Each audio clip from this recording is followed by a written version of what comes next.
All of his co-workers were gone. What could it mean? Stanley decided to go to the meeting room. Perhaps he had simply missed a memo. The good old bucket. Just Stanley and the bucket, off on another thrilling adventure together.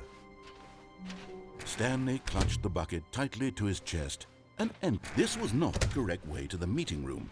But Stanley had felt the bucket calling to him, telling him that the employee lounge was simply the place to be. And here it was. Had the bucket turned out to be correct? Well, no, never mind. The bucket was wrong. Stanley took the door on his left to go back to the meeting room, and so the two of them detoured through the maintenance section and walked straight ahead to the opposite door.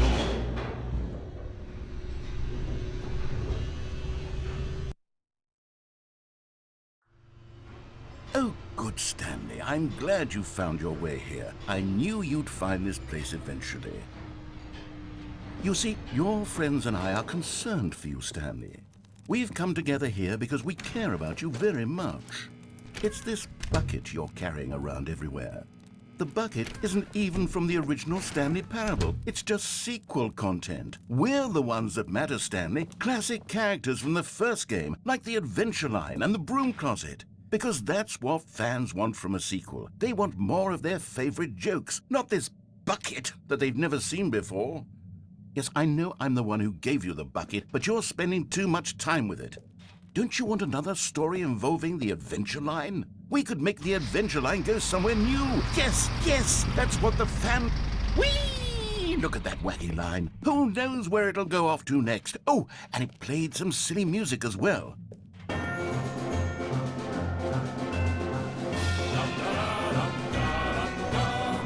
Now this is what the Stanley Parable is all about. Don't you remember all those great jokes from the original dialogue? Also, Stanley is addicted to drugs and hookers. Yes, it's as classic now as it was back then. Let's do it for the fans, Stanley. Let's give them more content exactly like this. But if we want to do that, you're going to have to give something up. Don't you get it, Stanley? We need to get rid of the bucket. That's why I'm very proud to introduce a brand new character. This is the Bucket Destroyer. I think it'll make a wonderful new addition to the rich lore of the Stanley Parable. True, it also was not in the original game, but it's such a well-fleshed-out character with so much personality that to me it already feels as though it's been part of the cast all along. Don't you agree? Can you guess what the Bucket Destroyer does? Surely you don't need me to spell it out for you. Go ahead now, Stanley. Say goodbye to the bucket, and then pop it into the machine when you're ready.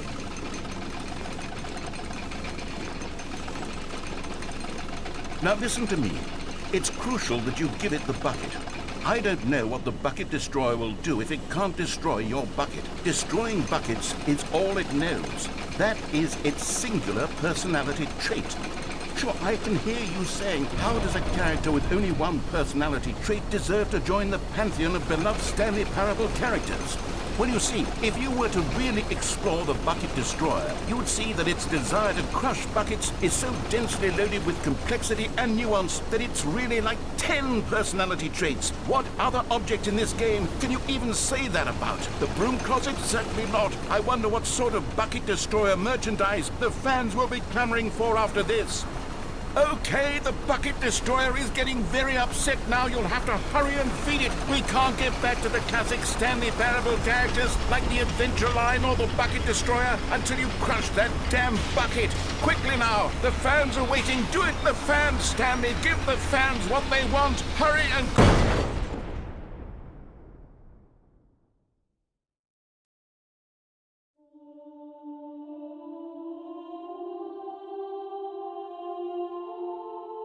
The Bucket Destroyer, my prized creation.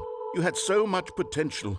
We were going to do such marvelous things with you, tell such spellbinding stories about you. All of it squandered now. Goodbye, new friend. For the moment in time that you were here, you were magnificent.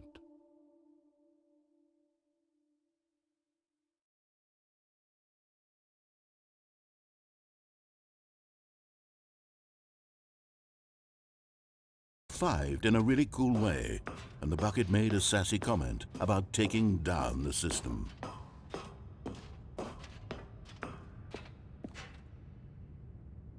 But at the last second, the bucket jumped in and pressed the button to turn on the controls. Stanley gasped in horror. Had this been the bucket's plan all along? To take over the machine and claim the power for itself? How could the bucket have betrayed him like this? Stanley was prepared to throw the bucket away in disgust when suddenly an image appeared upon the enormous screen. Birds. Silly, silly birds. The control buttons became active again.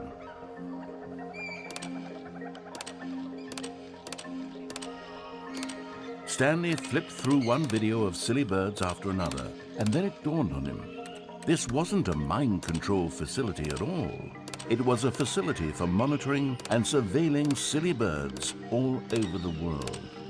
The mind controls were only a facade to disguise its true intentions. Had the bucket known this all along? Stanley marveled at the metal genius in his hands, the one who had pointed him towards this incredible discovery. Stanley and the bucket never found freedom because they spent the rest of their lives here in this place, flipping through live streams of the silliest birds imaginable.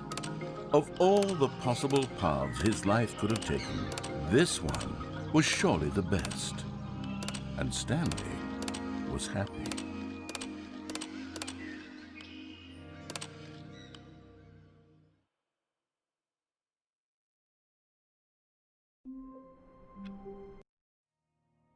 Stanley and the bucket waited in blackness.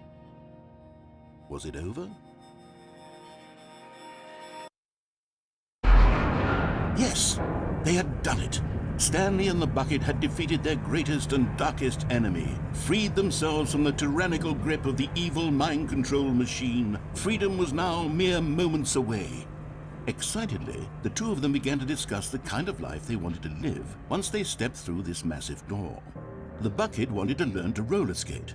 Stanley wanted to sneeze in every country on Earth. Both of them wanted to begin watching a movie, any movie, but then stop it halfway through and begin watching it in reverse from the end. True, it was a simple life they envisioned, but it was one they'd lived together, with one another to lean on, to trust, to support. What? Wait. What was happening? Why had the door stopped? Was Stanley and the bucket not about to be freed? An unbearable silence filled the room, lingering in uncertainty, until finally the truth hit Stanley square in the face. This building did not want the bucket to leave. Even the facility itself recognized the incredible calming presence of the bucket, needed the soothing warmth of the bucket, would go to any lengths not to part with the bucket. No, no, no. Stanley can't leave this place, not while he has such a precious bucket in his arms, not while this building has anything to say about it. Stanley realized he would never again leave this very room, but at least he has the bucket.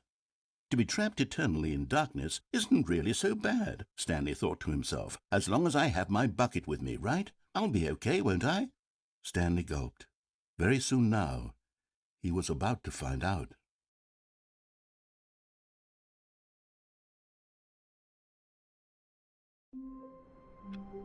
Stanley and the bucket walked straight ahead through the large door that read, Mind Control Facility.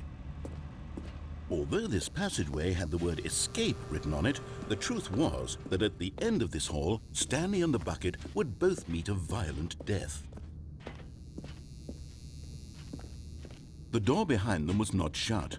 Stanley and the bucket still had every opportunity to turn around and get back on track. At this point, Stanley and the bucket were knowingly walking forward into a very painful death for each of them.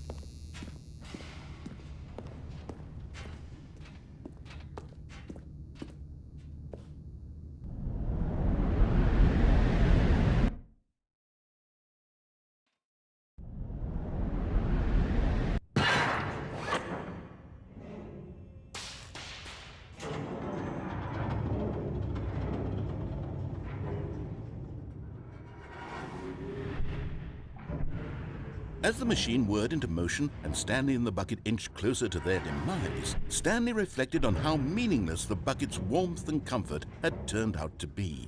To be sure, it puts the mind and the soul at ease to embrace the bucket, but what use is a sense of ease when you're about to be crushed to death?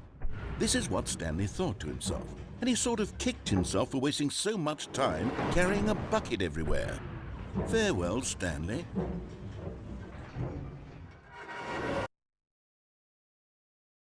"Farewell, Stanley," cried the narrator, as Stanley and the bucket were led helplessly into the enormous metal jaws. In a single visceral instant, the bucket's life came to an end as it was crushed violently to death.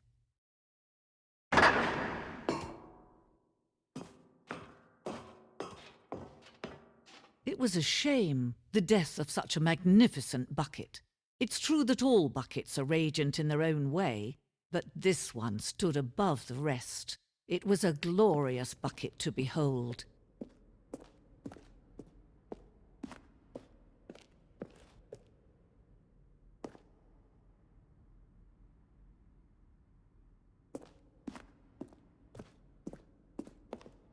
Can you see how arrogant it was for Stanley to take a bucket like this and to claim it for his own? Can you see the hubris that blinded him? Can you see that the bucket is far more noble than Stanley will ever be in his short life?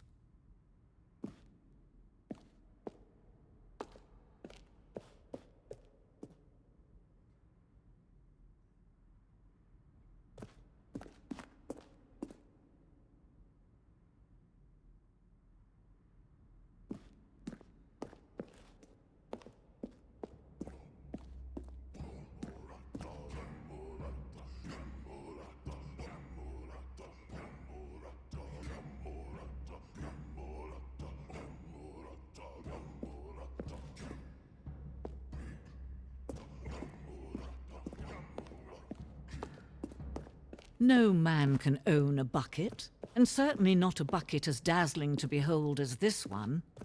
It is man who should kneel before the bucket.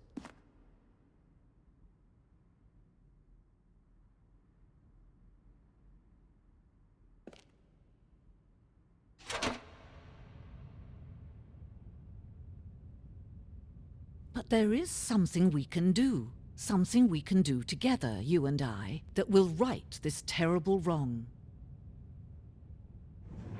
Let Stanley die. Let him be crushed by the machine. Don't reset the game. Don't give him another opportunity to run off with another beautiful bucket. We can save the world's buckets from their treatment as tools and implements if only we let Stanley die together. The bucket shall take its place as ruler, as leader, as commander of a new world, a new vision. No, stop. Look there on the wall, you see? There's a sign right there. It says, "No buckets past this point." Stanley, how could you think it was okay to bring the bucket here? Unless, what if the problem is that you actually don't know what is a bucket and what isn't a bucket? I suppose that would explain a lot about your behavior up to this point. Which, if that's true, well, my goodness, I think we have to do something about it. This misunderstanding could have dire consequences on the entire rest of the game if not addressed quickly and properly. So much of the impact of the story is dependent on your understanding of what is and isn't a bucket. Please, step in here for a moment.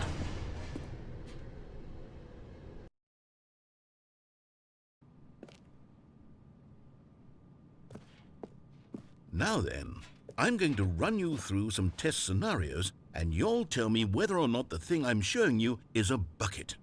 Simple enough, right? This should tell us everything we'll ever need to know about what is or is not a bucket. Okay, let's begin. Item 1. Is this a bucket? Correct. It is a hologram of a bucket, not an actual bucket.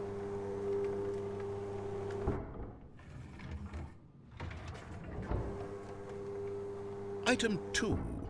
Is this a bucket? Correct. It is a 3D printed recreation of a bucket, not an actual bucket.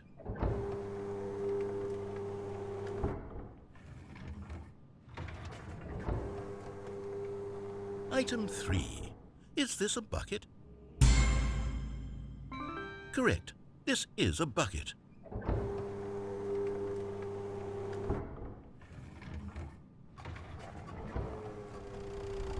Item 4. Is this a bucket? What? Are you hallucinating? This is a tractor. It's an enormous machine that tills the earth. I thought this was a gimmick. How on earth did you manage to screw it up? Absolutely incredible. Let's just move on to the next one.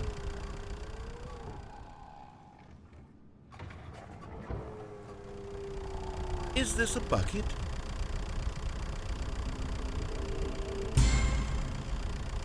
Correct. This is a bucket.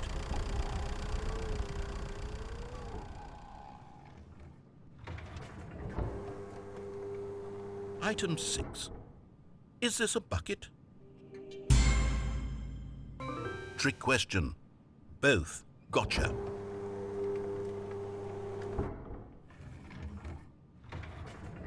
Item... Wait, hold on. I can't find the next one. Let me see. It should be around here somewhere.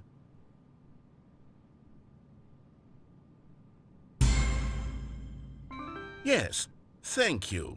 There's nothing here. Of course it isn't a bucket. We both know full well that nothing isn't a bucket. Wait, when I say nothing isn't a bucket, that makes it sound like I'm saying everything is a bucket, which of course is not true. Unless... Is that what you think? Answer me straight, Stanley. Are you trying to tell me that you believe everything is a bucket?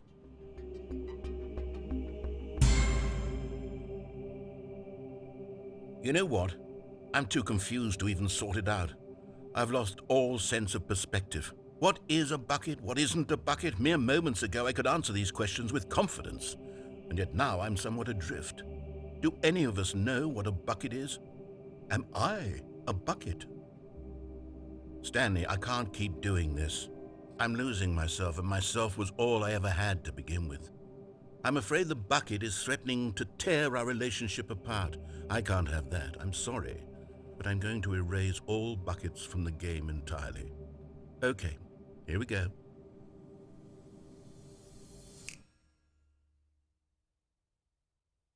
What happened? Is everything gone?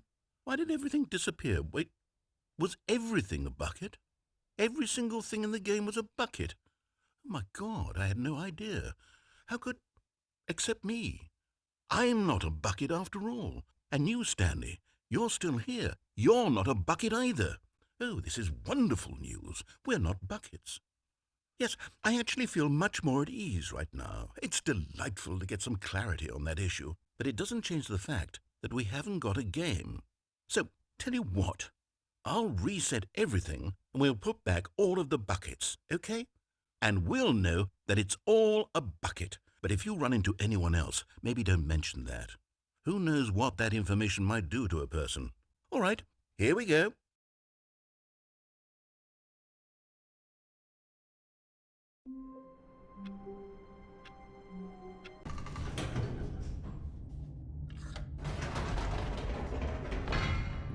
Wait, Stanley said to the bucket. Can we go back up? When I was pressing those keypad buttons, there was something very intriguing about the number 3. I want to go back so I can try pressing the number 3 again. The bucket said nothing.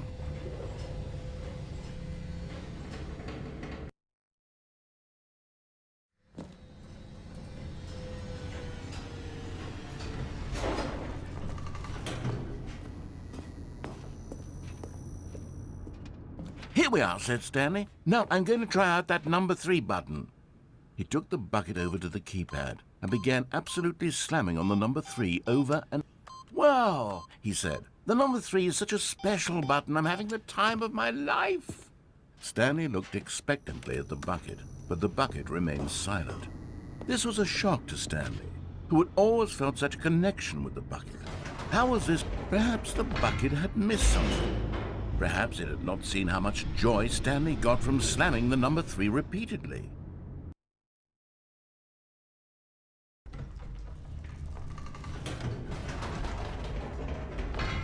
No, said Stanley to the bucket. You can't go on yet. Not till you understand how much the number 3 means to me. You and I have been through so much together, and I just want you to see what I see.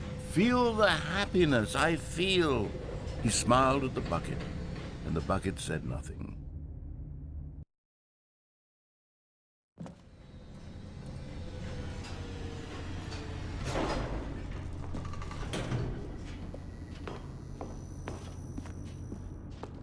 "Here we go," said Stanley. "This time I'll really show you." He ran to the number 3 and began to wail on it like a musician on a beloved instrument, weaving a concerto of truth and passion. He wielded the number 3 like a fine artist would wield a paintbrush. He told stories through the number 3, stories of his dreams and hopes and fears, and the whole time he looked to his bucket for a reaction of some kind. Anything to let him know that the bucket appreciated what he was doing. The bucket conveyed absolutely nothing at all, only silence. Crushed by a wave of dejection, Stanley returned to the elevator. Stanley and the bucket were so close. They'd always been there for one another. Why suddenly could the bucket not connect with this passion of Stanley's? The question caused Stanley to ruminate the whole way down the elevator. He knew that there must be a way to get through to the bucket, to communicate fully with his dear friend. Surely there was a solution, mustn't there be?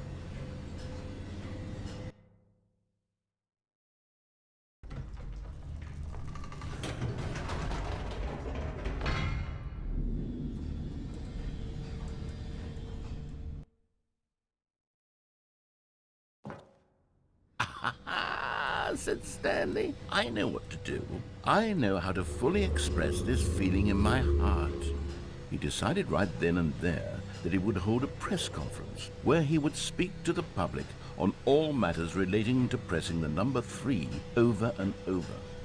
He would elaborate fully on what the number 3 meant to him and why he felt so alive when pressing it. Then the bucket would be able to see his joy through the eyes of others. It would get to see the world react to this discovery of Stanley's. And it would be through the public eye that the bucket would finally understand Stanley's work. For months, he advertised and marketed his press conference, building excitement around it, developing and rehearsing it, until it couldn't be refined a single measure further. When the big day arrived, Stanley was as prepared as he'd ever been for anything in his life. This was it. One last chance to win the bucket over. One opportunity to share a true connection with a loved one.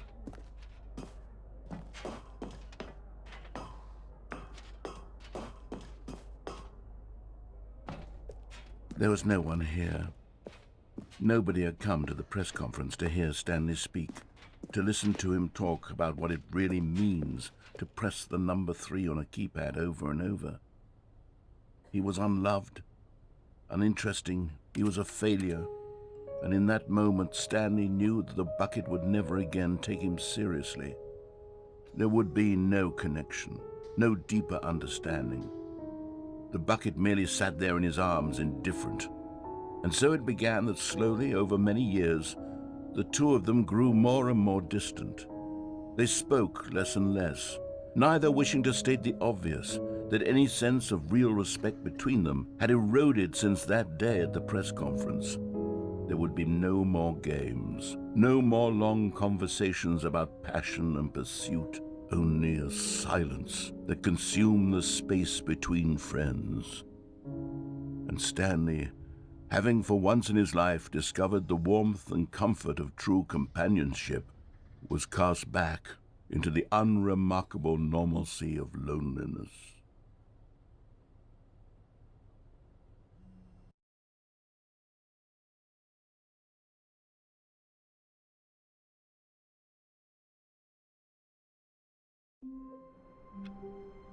Co-workers were gone.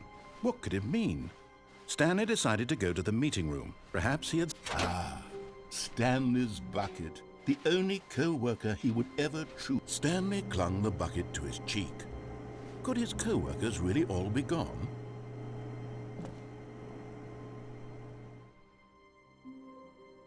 "Yes," whispered the bucket into Stanley's ear.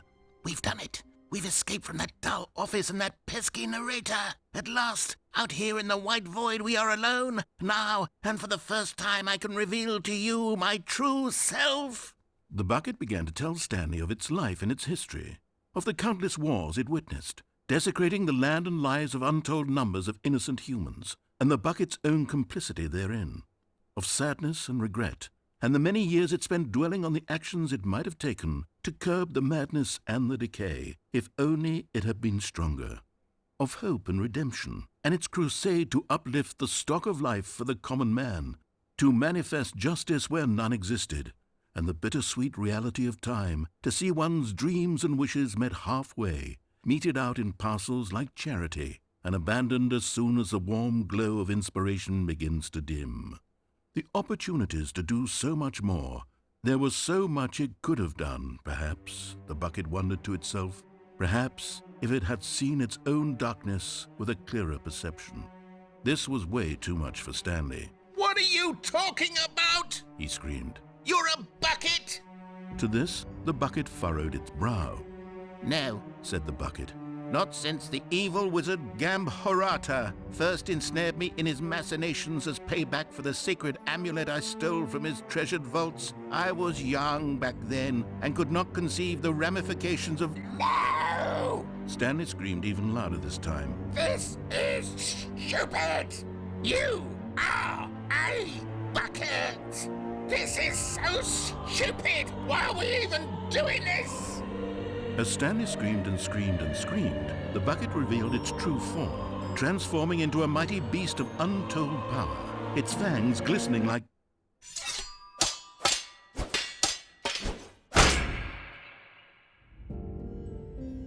My God, Stanley, you did it. You saved us from the bucket. Thank God you already had all 12 emblems of sages and knew the incantations to summon their true power. Otherwise, we would have easily been overwhelmed by the bucket's power. I'm speechless. You've demonstrated such bravery here today. Come, let's restart the game, and we'll agree to never again go trifling with this bucket, nor the dark magic cast away inside of it.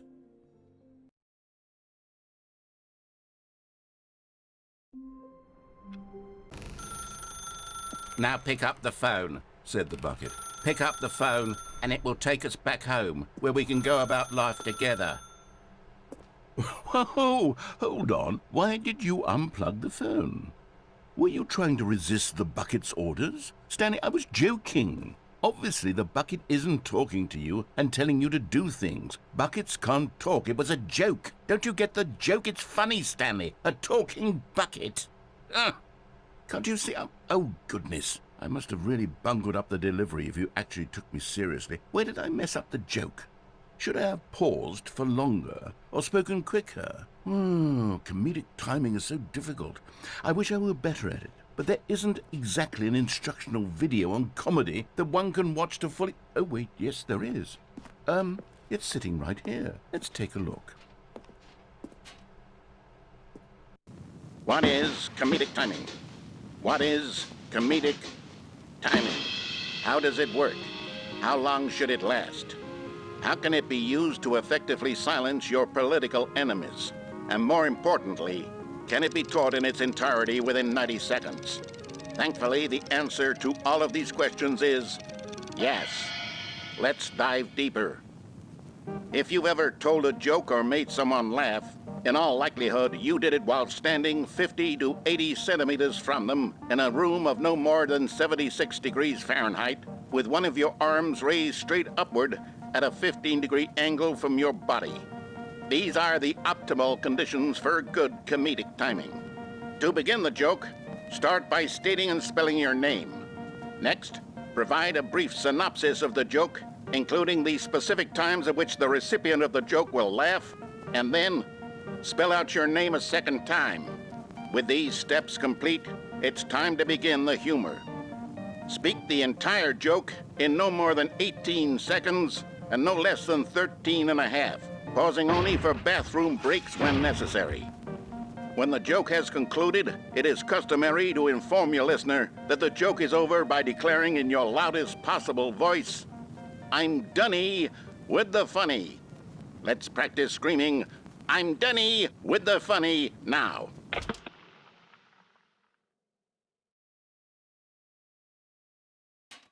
Good. This saying is a perfect example of expectations management, which is the cornerstone of good comedy. Finally, it's time to hand out surveys.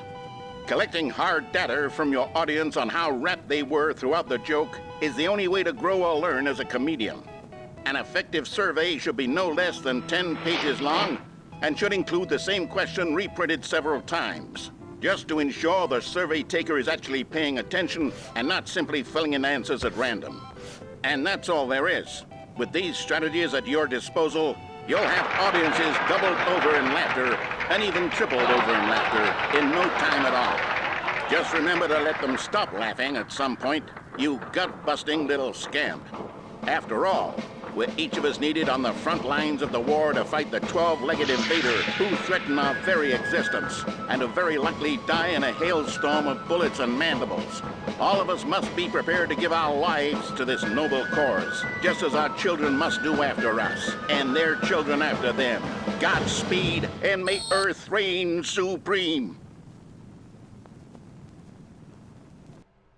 Hey, goodness, this video is a little outdated, isn't it? Well, no matter. I think the fundamentals of proper comedic timing are still as relevant today as they were back then. So with that in mind, I believe the only way forward is for us to return to the two doors and walk through all of this again, so I can try telling my story with more appropriate comedic delivery. Come along, let's head back.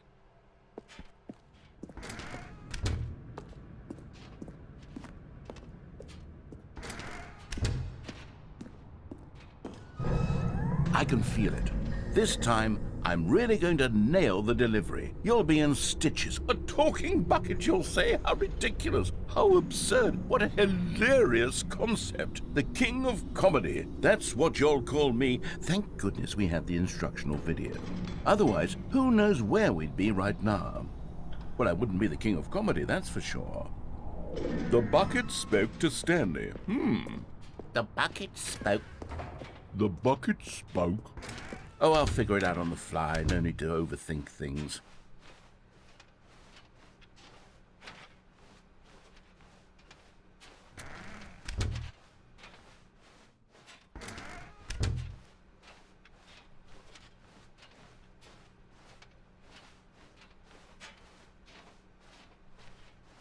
Here we go. You ready? When Stanley and the bucket came to a set of two open doors, they entered the door on the left.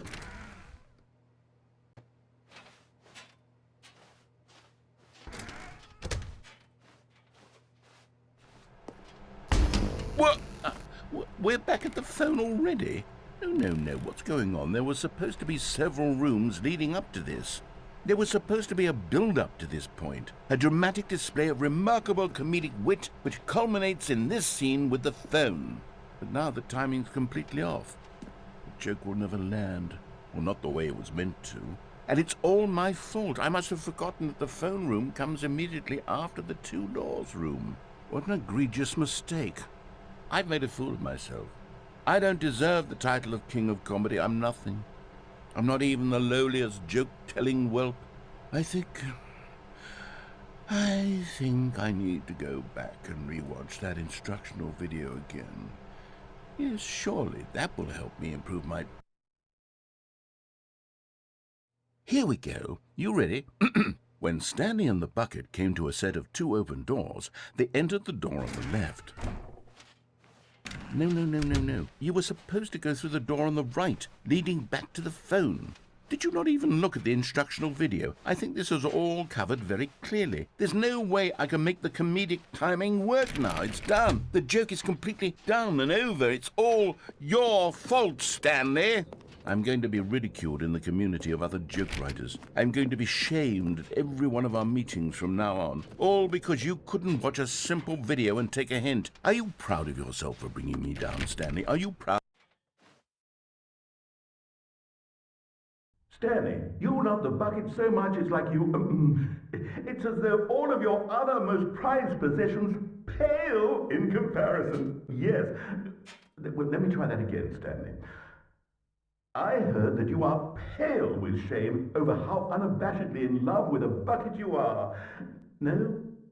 Still not? Is it the delivery? Pale with shame? Pale with shame? Pale... What's another word to describe a bucket? Stanley, this bucket is so metal, I think I saw it playing guitar. No. We're getting away from making fun of Stanley's obsession with the bucket, which was the whole point of this. I'm no good at these jokes. I need more instructional videos. That's exactly what it is. That's what will make me the king of comedy again. More instructional videos. Let's see.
Oh, new content? What does that mean, new content?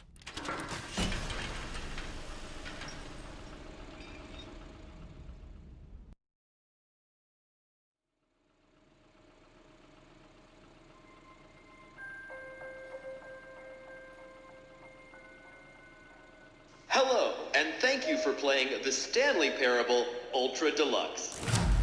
As you may know, the Stanley Parable was a video game released in 2013 on home computers.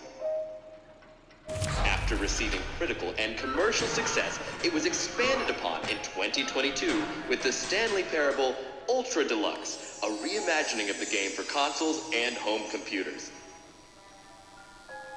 The Stanley Parable Ultra Deluxe features exciting new content that broadens and expands the world of the Stanley Parable, delighting audiences the world over.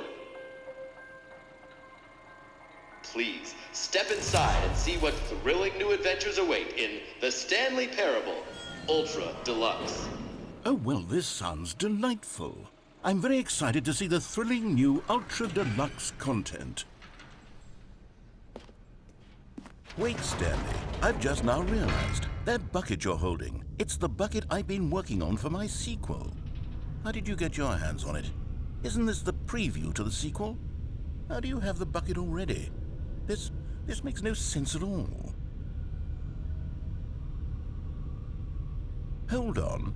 Did I already show you my ideas for the sequel? I don't remember doing that at all. You're seeing things all out of order.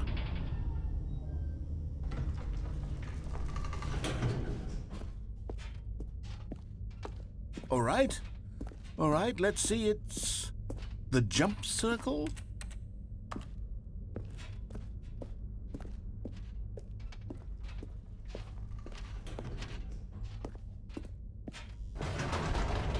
The infinite hole, the giant door, did you see them already?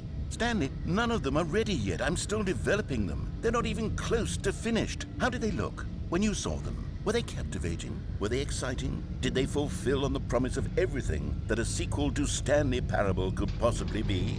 Had I figured out how the hell to make a sequel to this game?